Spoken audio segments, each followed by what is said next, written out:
So today is the big day. It's boat handover day. We get the keys. Woo! So excited. Yeah, this is wild. Yeah. So this is what we're going to talk about in today's podcast. Hello, and welcome to Covert Castaway. I'm Holly. Je suis Stéphane. Join us as we share what we learn and how we're making the transition to liveaboard cruising.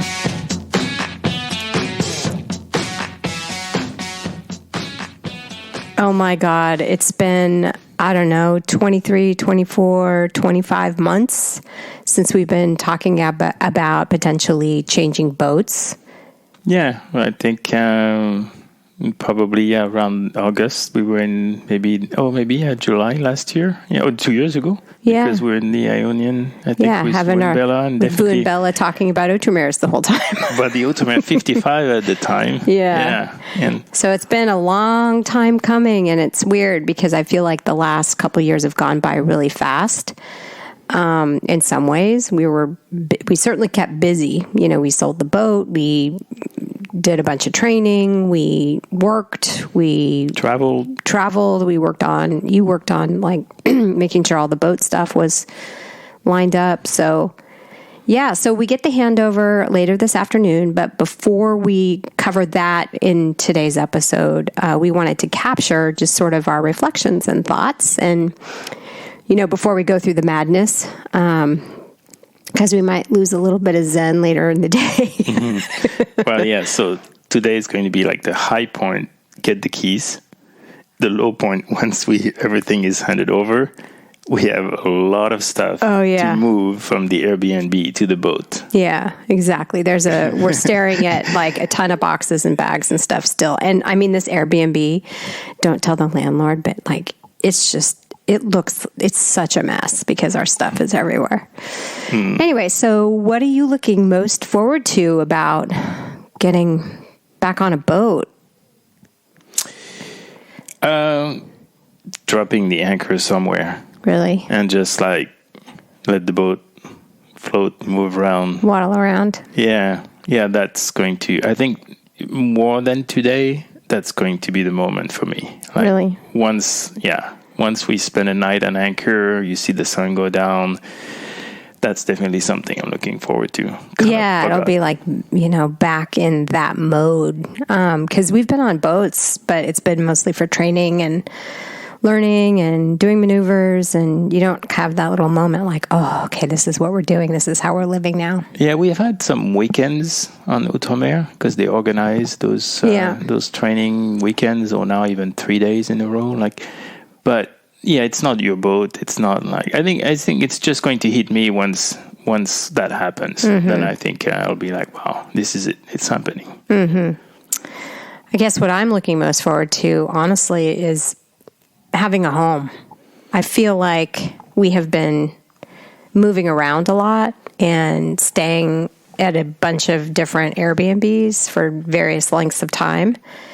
And, even in our home in Tahoe, we were there, but we were only there for a little while, and then we went over here, and then we came back for a little while. So we didn't even really get our stuff out and settle in. Yeah, we've been living definitely like the nomadic life, where you leave a lot out of suitcases. Yeah. You pack, unpack, and so that's been a lot of that in the past. We've moved. I was just thinking this morning, how many Airbnbs have we been at in La Grande-Motte and Montpellier? Like the town? I don't know. I mean, a lot. I think we should actually count over the last 2 years, like how many we've been. Yeah. And I've been trying to track our path on Polar Steps too. We have an account on Polar Steps if you want to see everywhere we've been, including the last few seasons on the boat, when we were on the boat where we stopped. But it's just so interesting. We've like been just shuffling stuff around, and I just don't feel settled. And I mean, I guess the good news is, you say we have a lot of stuff, but just relatively speaking, we don't have that much stuff because we haven't really been anywhere.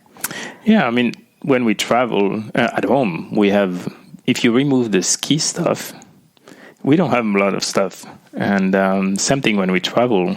I think we don't have too much stuff either. Now, because we have the kite gears, we have the diving gears, we have all the sheets and towels, and I got an Instant Pot, woohoo, to put on the boat. So we definitely had to equip the boat. I think we've been better than the first boat, but you realize it's still a lot of stuff that you need. Yeah. So all this is going to find a place on the boat. And so are you overwhelmed at all about like the stuff to do? I mean, you were talking about doing a new bridle. You're talking about, learning the system, setting up the Starlink, doing the communications. We got the medical kit. We have to go through that. Like, do you feel at all overwhelmed about everything sort of that's going to be happening once we do the handover and do the initial training? I don't, because I don't think I realize everything that we have to hasn't hit you yet. And we have to learn. But I think the thing that is important is we have to remind ourselves it's going to be a process. Like my intent is always like learn everything as soon as possible.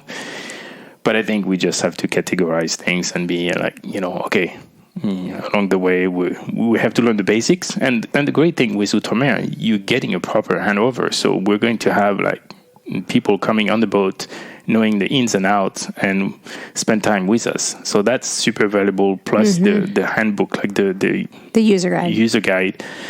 It's very detailed. And it's specific to our boat. Yeah. It's really with all the different custom things we have. So that's so there'll be references. We're going to definitely take notes and record what they're talking about to us over the next couple of days, because you can only absorb so much.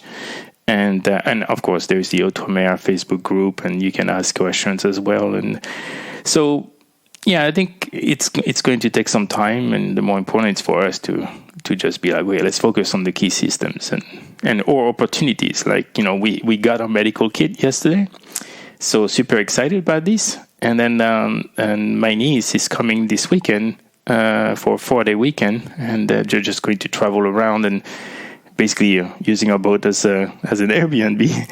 And there are 3 future doctors with our friends. Yeah, they're medical students, so it'll be good to have them kind of. So it's perfect. We're like, okay, let's take out the medical kit, let's open up everything, and let's have an overview of what we truly have in the kit with them, and take advantage of opportunities like this to just make it fun and then get familiar with what we have on board.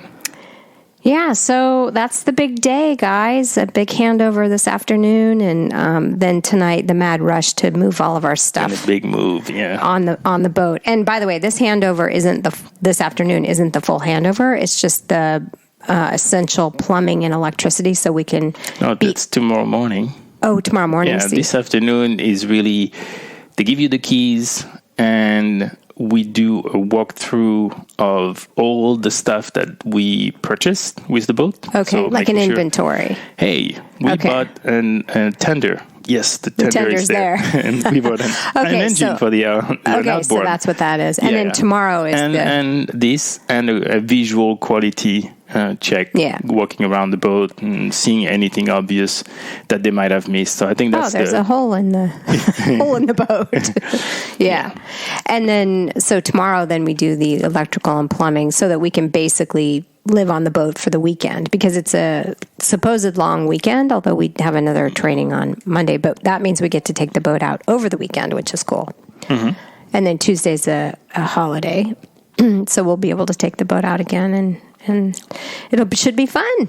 Yeah, and it's good because usually those training are kind of 5 days in a row, and we get some breaks in between, so we'll be able to maybe have some time to digest all this, or write down our questions when they come back and be like, oh yeah, all these questions we have extra that we forgot to ask.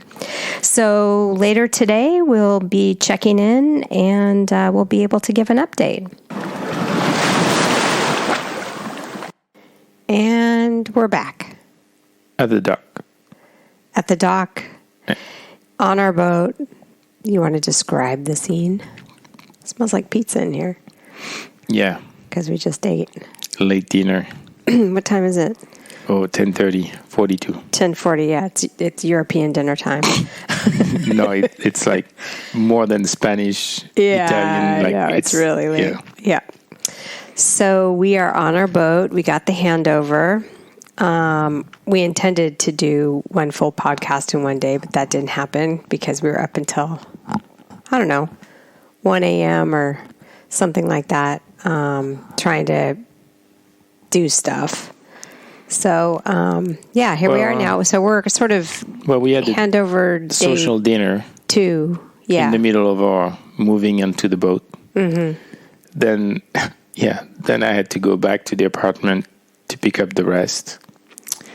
And then I came back to the marina thinking like, oh, we have the key card and I can drive the car close to the boat and unload. And I was like, ooh, the gate is closed. Yeah, because it was so late because we were chit-chatting. Like, oh, I can open it. And there's a lock. I'm like, oh, man. Anyway, so you're kind of in the middle of the story. So what happened is we went over in the afternoon and it was a time for them to basically give us the keys.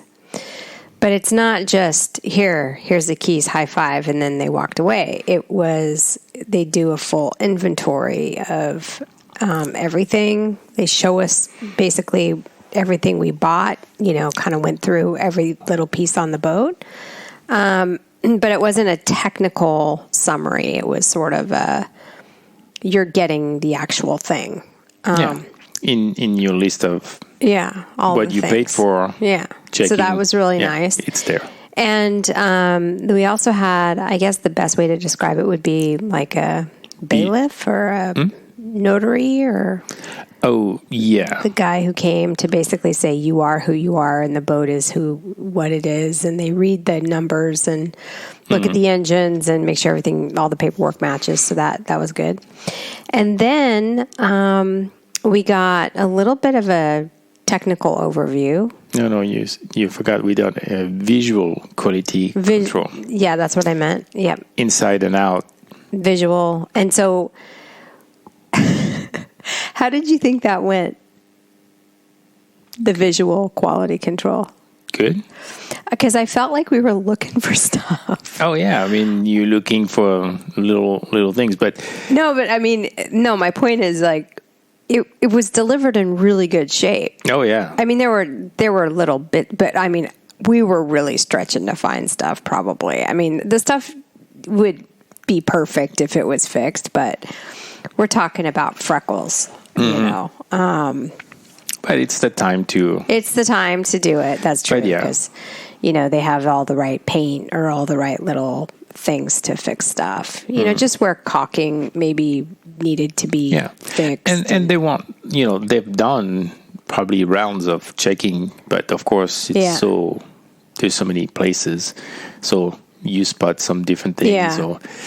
So all minor cosmetic things. Yeah. And then they will fix those.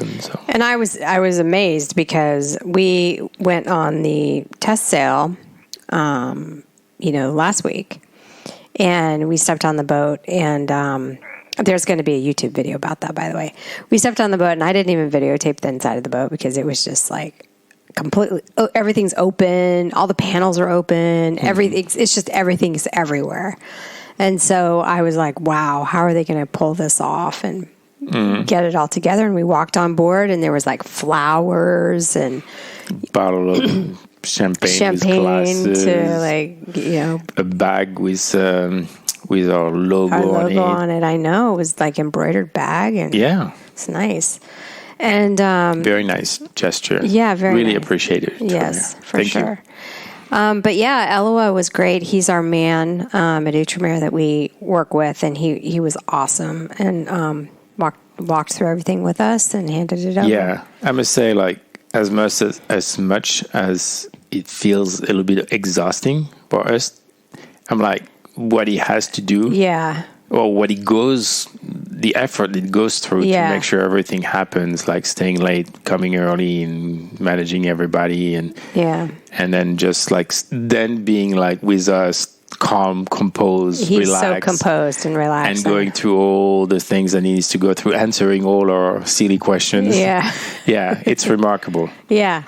So, so that was kind of what we did during the handover. Yeah, and then Stefan was starting to tell the story. So we were trying to get everything moved onto the boat.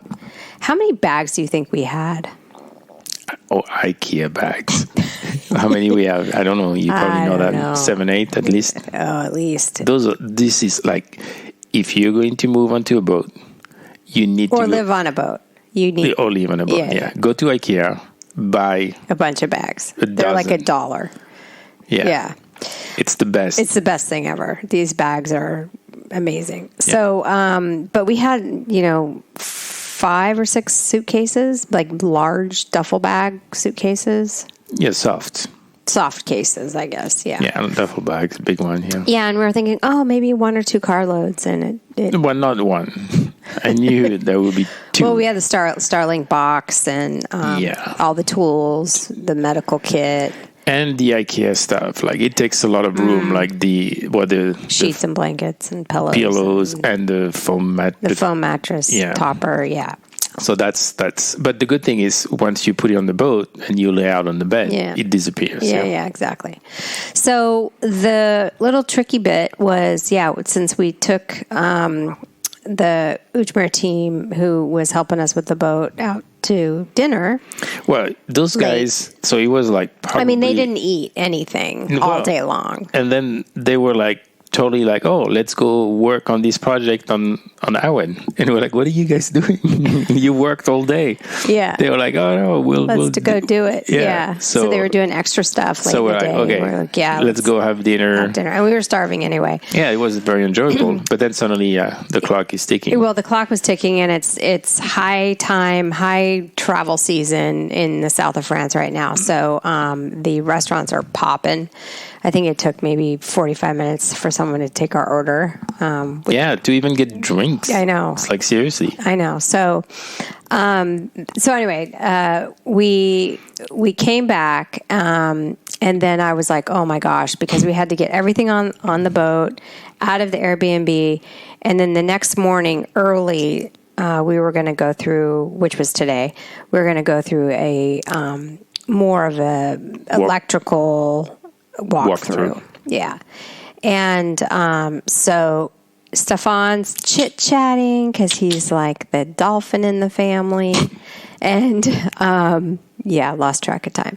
So you ended up going back to the Airbnb, picking everything up. I'm tired. I'm like not thinking straight. So and we finally, what time did we get everything?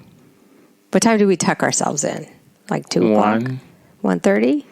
Yeah, we took a cold shower. Yeah, because the hot water heater wasn't on yet. Yeah. So that's what happened. And then this morning, you want to give a little summary of what happened this morning? This morning, so we had Raphael come on board, and he walked us through like all the electrical on our boat. Yeah. So that was very informative. The good thing is... It was like 3.5 hours, I think. Yeah, probably. Yeah. And it was all electrical. He did a little bit of plumbing, but that wasn't our official plumbing. Yeah, because he wanted to make sure this weekend we don't have. We know how to use the toilets. Can manage ourselves. Yeah. So went through a lot of stuff, and everything makes sense as we talked to him. Yeah, this is the irony of it. But then we made sure to record it because by the time we ask ourselves the question, it's like, oh, what did Raphael say? Like. And then we'll be like, okay, now we have to go back to the recording too. Yeah. But that was really good. That was super informative to understand how everything works, and it's quite complex. So and then we have But it's so nice to know how it works. Yeah. And actually it's complex, but it's a simplistic system if you know kind of how things are working. Mm-hmm. It's laid out well. You pull the cushions off, or you pull something off, like a panel off, and everything's visible, and accessible. Yeah. They make it so the stuff isn't hidden in the boat. You can actually get to it, which is really nice. He gave you a nice user manual where you have all the diagrams. Oh, yeah. So you're going to read that this weekend. The electrical manual.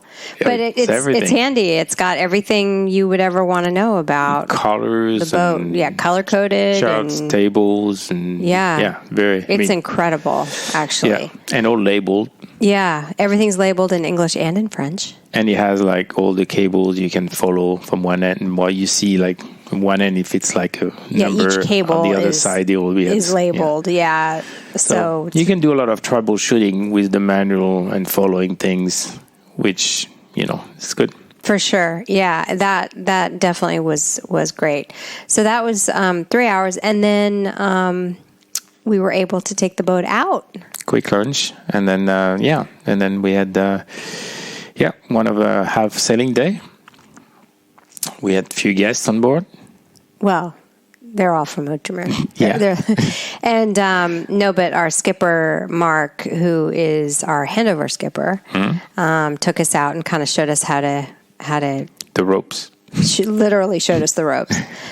But I am really, well, first of all, I'm tired, but I'm also really overwhelmed because I felt like with as much training as I've had, I was like, okay, I've got this, Granted, I haven't been on a boat in 2 months, 3 months? End of May. May, June, July. August, 2 months. Two and a half. I just was a little bit lost, I'll be honest. Like, it was overwhelming. It was a lot. And this layout's different than any boat we had been on. I mean, yeah. So I've got a lot to learn. You don't have your labels and the clutches.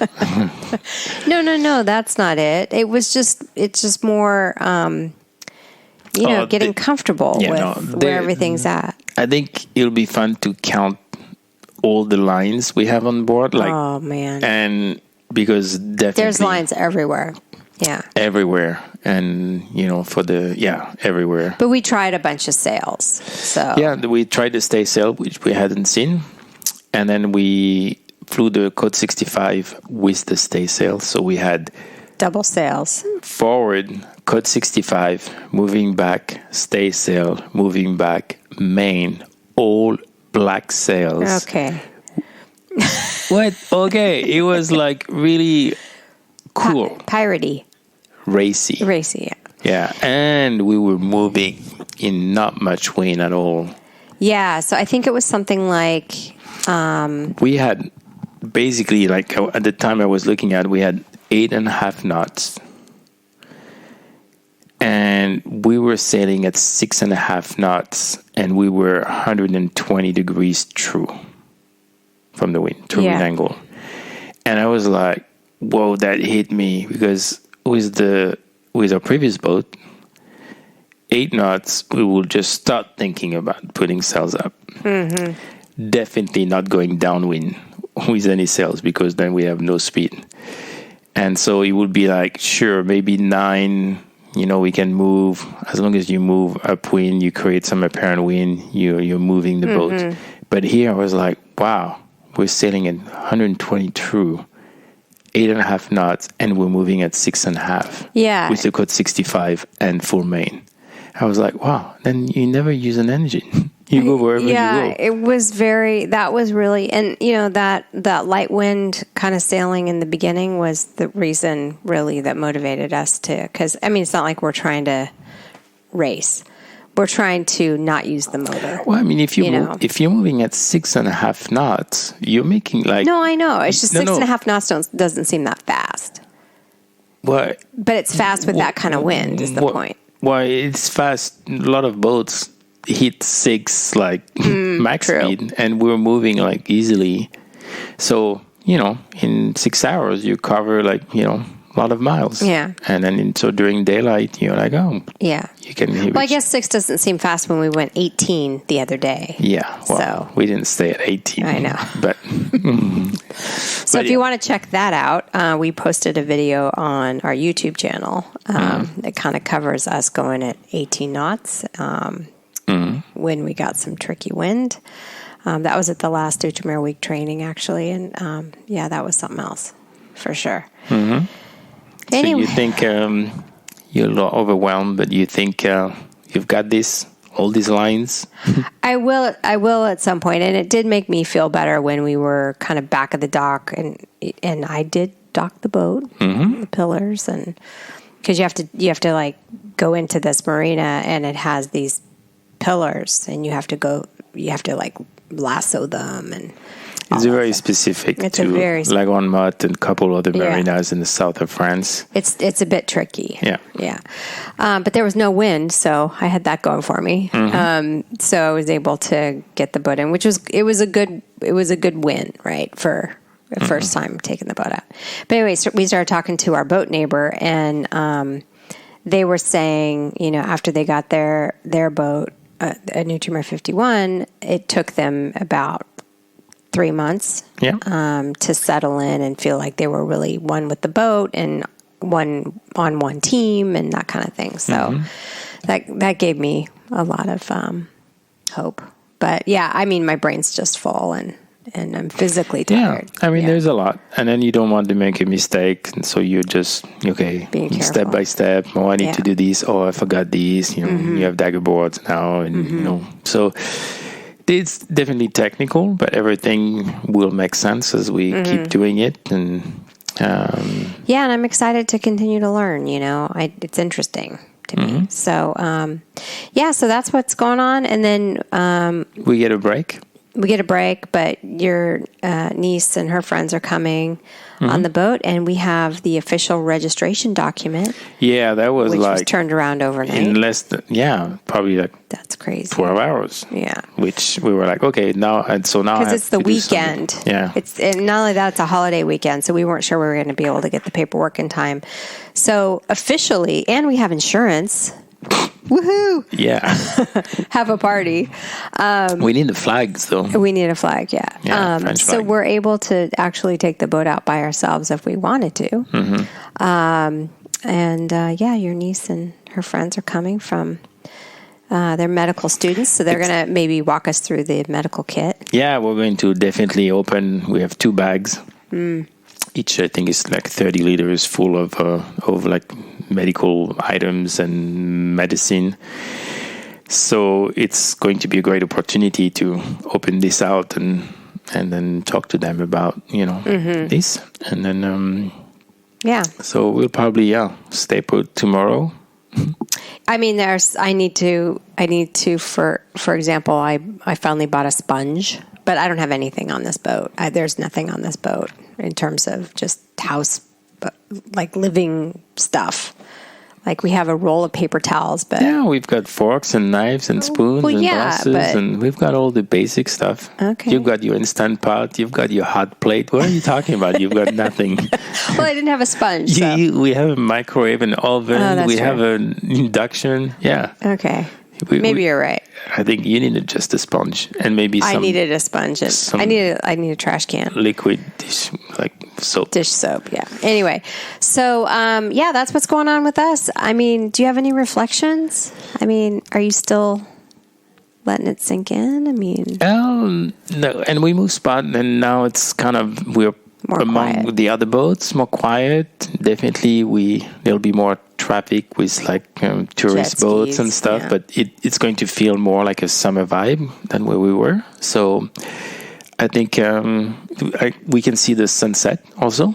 Didn't have time to enjoy it today, but so I think it's going to be nice to settle down for 2 days. Maybe read that manual a little bit. And maybe walk through the boat that we kind of... so I think still very much in mode of like discovery and learning. And by the way, when we unpacked everything, because your niece and her friends are coming, and because we had the technical walkthrough, we just shoved stuff everywhere. So there's plenty of space.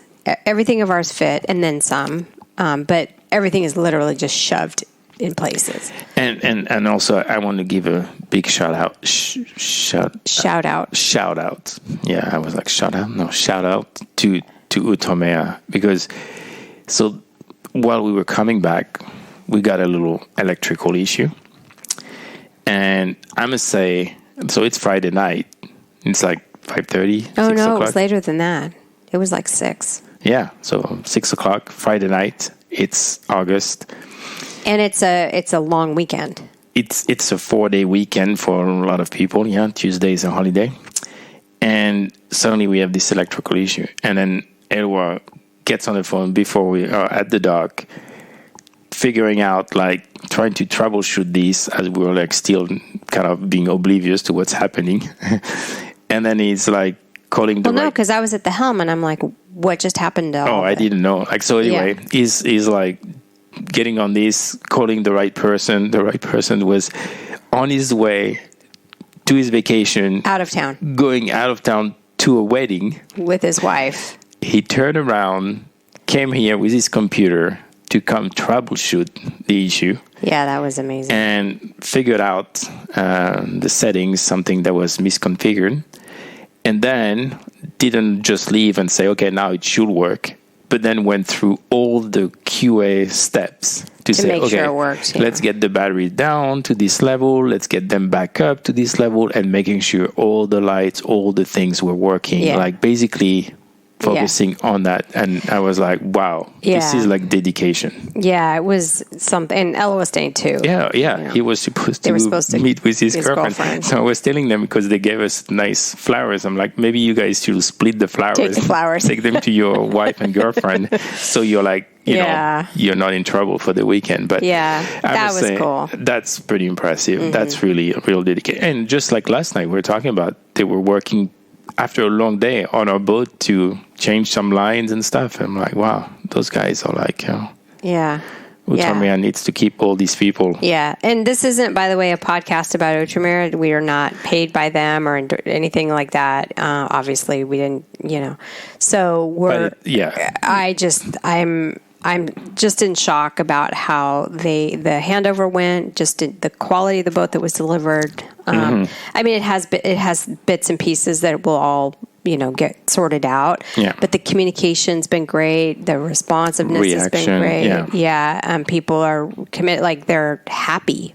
Everything is being logged into a ticketing system. They're enthusiastic too. Yeah. It's not like, oh God, you again, Yeah. So and they are really some of them on their last day before vacation, and they are like running around to like making sure everything we're being taken care of. So and I think it's so also stark because of our last experience was not the same type of experience, and so we're going from like one extreme to another. So it's a little kind of like, wow, it's a big they should know how to do it right. So anyway, so that's going to be our weekend, and then we'll catch everybody up next week and tell you how the plumbing and the sail days. What else are we doing? We're getting another overview of. Yeah, so we have 1 half day on plumbing. We have 1 half day at the dock about electronics. 1.5 day at sea with electronics, configuring, setting up stuff. 1 full day of sailing. And I think Thursday afternoon is free. And then Friday we having Octopus, so the software that we'll use for navigation and routing. So we'll get the computer that my niece is bringing, and then we'll have this installed and hopefully running. So by end of next week, like we'll have everything down and tested. We'll be well on our way. Right. Cool. So that's what's going on with us. And if you want to shoot us a email or want to hear about a certain topic or have a question, just go to sailingowen@gmail.com. Fair winds for now. Bon vent. Hello, and welcome to Covert Castaway. I'm Holly. Je suis Stéphane.